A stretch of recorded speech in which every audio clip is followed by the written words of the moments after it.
Welcome to Terminator HQ. My name is Wayne Harris, and these videos chronicle my efforts to restore the Terminator and resurrect it back to the way it was in the early 80s and 90s. If you're just joining me for one of my videos, let me just spend a brief moment explaining what the Terminator is. The Terminator is a 1960 Cadillac hearse, and I converted it into a car stereo system in 1985. It's gone through 4 different major revisions. The last time, my memory serves me correctly, that any major changes were done on the car was around 1991. So what you're seeing today is between 30 and 40 years old. In fact, contrary to what many of you might believe, this car is actually older than me. It's 65 years old. The installation is 39 years old. So you're gonna see some stuff that's really old school. Some of the stuff may look a little primitive, but in the big scheme of things, the Terminator was decades ahead of its time. And it came out with ideas and concepts that are still being implemented today. So what I'm gonna do, today's video is an assessment of the sound system. And I gotta tell you, I've been looking forward to this day for decades, actually. I mean, since 2000. 2001 has been the last time I actually showed the vehicle. So I get to start working on the sound system, but before I do that, we need to see if anything still works. So I'm gonna go through, we're gonna look at what's in the vehicle, and then maybe we'll see if anything turns on. So let's start up front. You may notice that all the doors are shaved. I have door lock actuators that are remotely controlled, and that allows me to open the doors remotely. So actually all 4 of these door lock actuators were bad. And so I couldn't get in the ones in the back. It was a real pain. And I've gone through and I've replaced all of them. Now they seem to be working good. So what I'm going to do is put the light here, and hopefully you'll be able to see inside.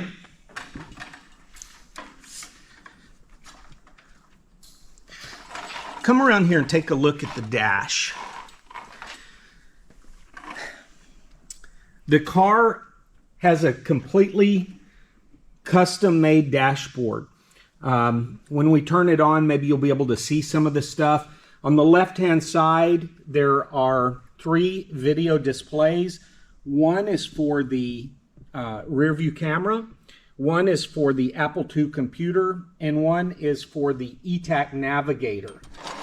The ETAC Navigator was like a navigation system before GPS. So a lot of the stuff in this car goes back way, way before some of the things you see in modern vehicles. Like, for instance, the Rearview Camera. Cars simply did not have cameras you didn't have rearview cameras back in the day. This car actually has it. So anyway, you've got the instrument cluster on the left-hand side. In the center console, there's 2 more video displays, and then the source unit and some signal processors. Down below, you'll see, and I'm going to just go over there so I can point some of this stuff out.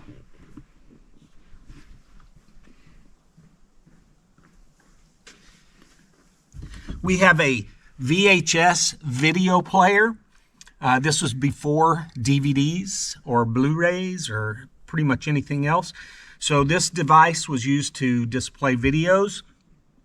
And this is a small computer terminal that's used to control the onboard Apple II Plus computer. This little joystick is used to position the camera. So in a little bit, we're going to try to turn this on. The steering wheel, this is a control wheel out of a Beech King Air airplane. So you guys know I'm a pilot. I love airplanes. I've always loved airplanes. So, you know, I wanted this thing to look really high tech. So I bought the steering wheel, and then I dismantled an escort radar detector. And so the controls for the escort radar detector are embedded within this control wheel. And I'll talk to you a little more about the sound system in a minute, but let's see if we can put these seats forward.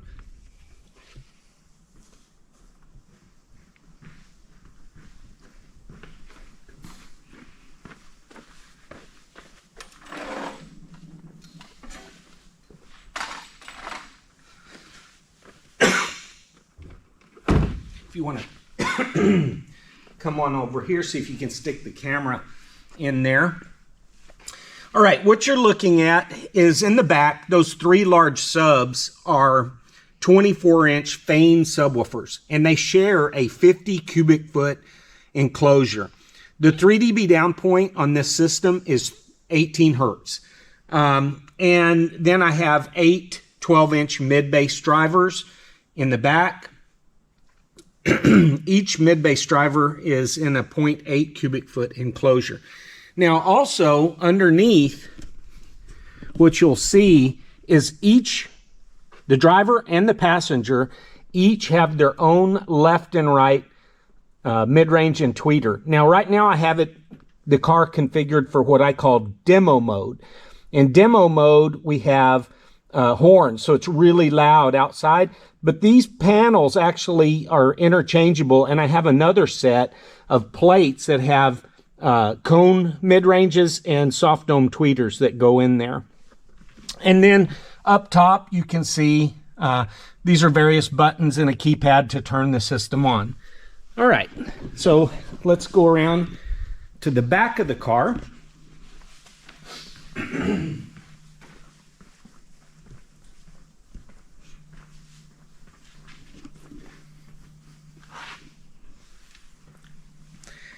Right, so first thing you'll notice is this big honking camera that I use for rear view camera because I couldn't see behind me and I have no mirrors on the side of the vehicle. Now one of the things that's tricky about putting in a camera, now remember guys, this is in 1988 or so, long time ago, is everything is backwards. And I actually have raster based CRT video display, so what I had to do is reverse the polarity on the horizontal sweep coils, and that made the image reverse, so it acts like a true mirror. Now inside of here, this is really my pride and joy. These are the original 6 Power 1000C prototypes. Prior to these amplifiers, if your history is good in Rockford, you'll know that those amps were at least 6 inches longer. They had what was called a caboose and no LED display. But I couldn't fit those amps in the car, plus I love lights. So I fabricated these prototypes. They also have additional capacitance and some other things I did to the circuit board. But these were the original prototypes. They were never intended to go into production. But once I showed my vehicle to some of the marketing people at Rockford, they decided they wanted to make it a legitimate product, and it went on from there. So there's 6 Power 1000s. This amp rack rotates, and on the back side we have the power distribution and bus bars. This was in a time when you couldn't buy this kind of stuff, so everything you see here was fabricated. So those bus bars are fabricated out of brass, and then they're gold plated, and I have my fuses. Then there's these 6 Hafler signal processors crossover networks. I actually designed those at my stint at Rockford, and then I have speaker fuses here. So the car also will hold 6 batteries. I have 6 lithium batteries, but I have not put them in. To be honest, guys, when we're about to turn this on, I'm really nervous because I have some friends. Mark Fukuda was telling me that all of the capacitors in his Power 1000 leaked, and then it burned up the circuit board. So what I did, I don't have any batteries connected to the car right now. I just have a 50 amp Astron power supply. When we turn on the system, hopefully if there's a problem, it's not going to cause a Chernobyl effect back here. And you can see a lot of this stuff. Like the one thing I will show you, the amplifiers are covered in glass and they're shrouded, and then there's forced air ventilation that pushes air through this amp rack, and there's exhaust ports on the top. The Apple II computer monitors everything. So it monitors the temperature of the amplifiers, the voltage, and other things that are, affect the reliability of the system. So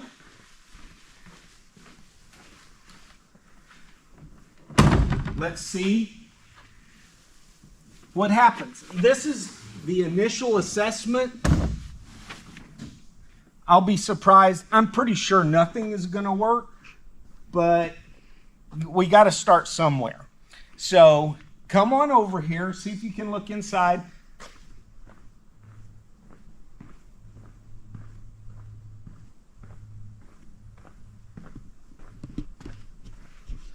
The first thing I have to do is input the code that wakes up the vehicle. And you can see when I did that, some of these switches came on line, and I may be a little slow because I got to figure out how this stuff works. So now I'm going to turn on the dash. Okay. I have some displays, some video screens that have woken up, but there is definitely nothing going on there. Now, but you can see on the dash here, I fabricated this dash. I'm going to actually do some more videos that show exactly how this thing is built. At the time that I built the Terminator, I had, Stereo Dallas had bought me a 85 Corvette for a signing bonus to go to work for them. And if you know the Corvettes at the time, they had an analog LED readout for the speedometer and the tachometer, and then a digital readout. So I actually fabricated my own, and then there's some other basic oil pressure, fuel indicator, and temperature gauges that are on there. So over here in the center, the dead screen, is the ETAC navigator. So I don't know what the problem is with that. Now let's see if we can turn on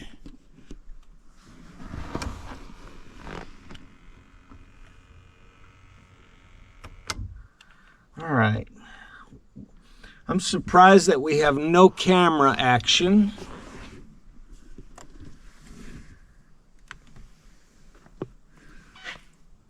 Okay, well, the source unit turned on. This is a Rockford Fosgate source unit, and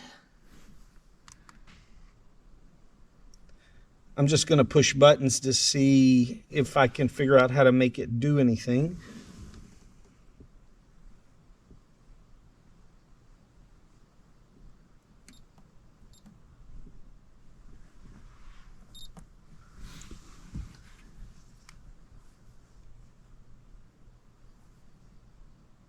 Well, it looks like I have some kind of musical signal. What you're looking at right here, in these days, you couldn't buy any like third octave equalizer, so I had to use home equipment. So this is a 1/3 octave spectrum analyzer and equalizer. Actually, it may not even be. It may just be an octave EQ. And then I built in a subsonic synthesizer, and that's what you see these LEDs here doing. It's dropping the low frequency output by an octave, because this car, it plays so low, a lot of music CDs did not have any musical content. Okay, so we've got signal. And then each listener has their own left and right speaker that I embedded into the headrest. And this is a digital delay processor. So you can dial in just a slight amount of delay, and that would give you some ambiance, rear fill essentially. So each listener had their own left and right speaker. It's up a little high, so you have the elevated sound stage, and then you have the rear fill that was actually built into the headrest itself. Now, here's the stuff that's gonna make me nervous. These red buttons are used to turn on the amplifiers, and when you turn on the source unit, these become enabled. So I'm gonna start turning them on and see if we hear anything. Or a squeak. I probably might need to check the voltage, because those old Power 1000s were real finicky about turning on and off.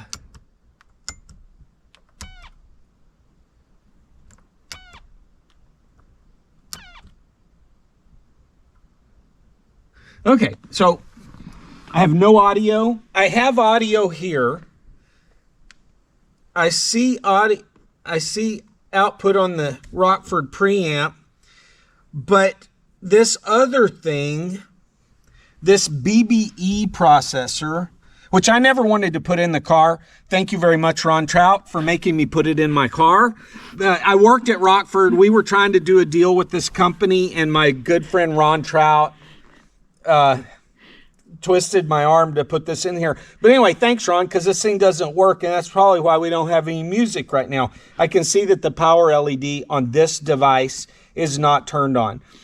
I also don't have an Apple II computer. I know that wasn't going to work because I have it on my bench over there. I'm not sure why the Rearview Camera isn't working, but I'll figure all that out. Let's just take a look at the amps and see if they're even powered up.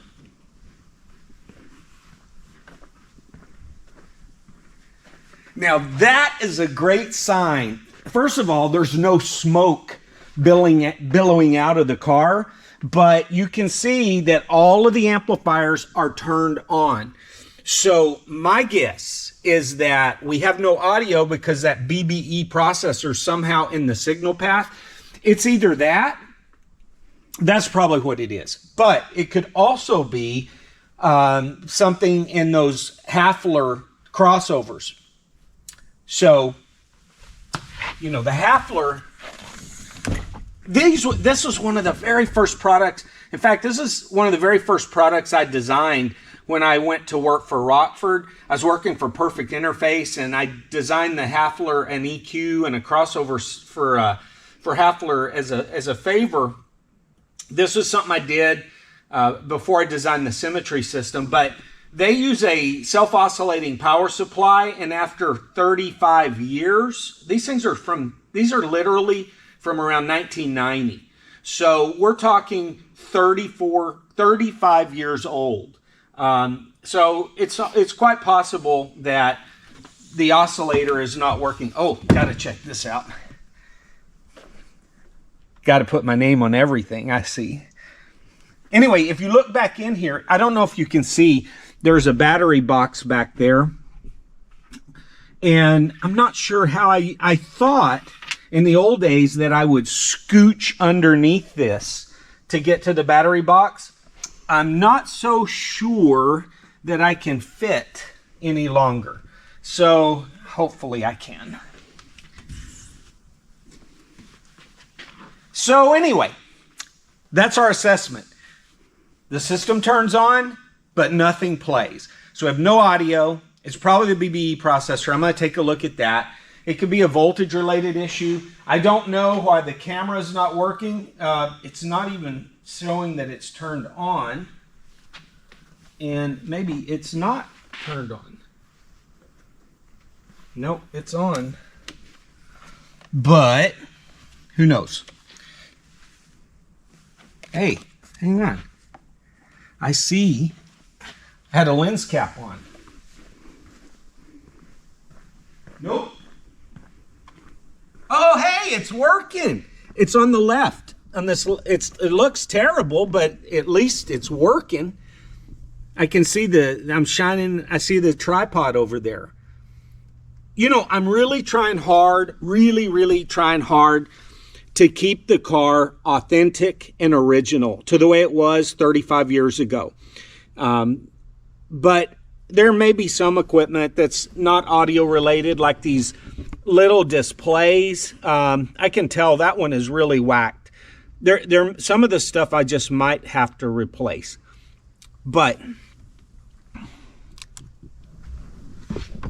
for the most part, I'm going to try to keep everything authentic. One last thing I want to show you.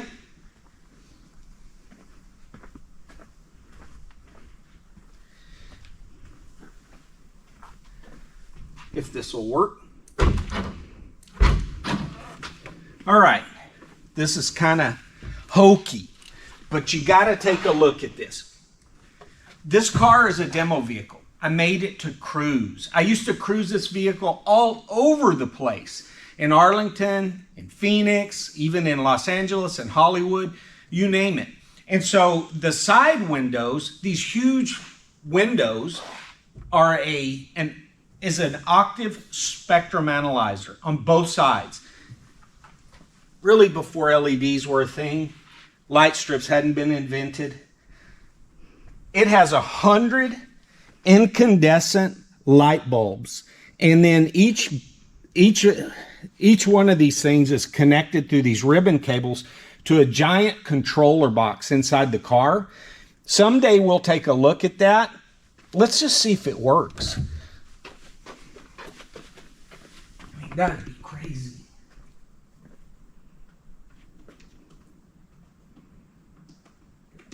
Plug it in. Look at the effort. I mean, yeah, it's hokey. I had to solder and run every one of those wires. It's just insane.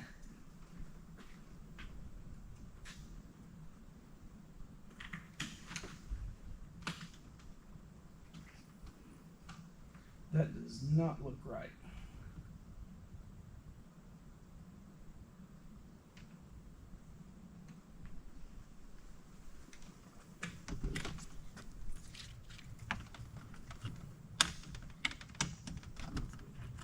All right. There ain't no way that's gonna work. Nothing else works, so why should I expect this to work? Let's see. Turn on some music. And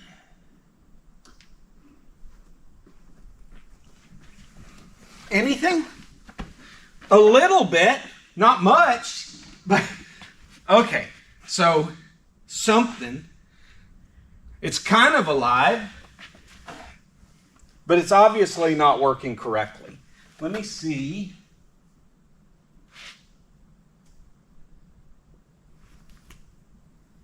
There's some LEDs. It's kind of working. Kind of.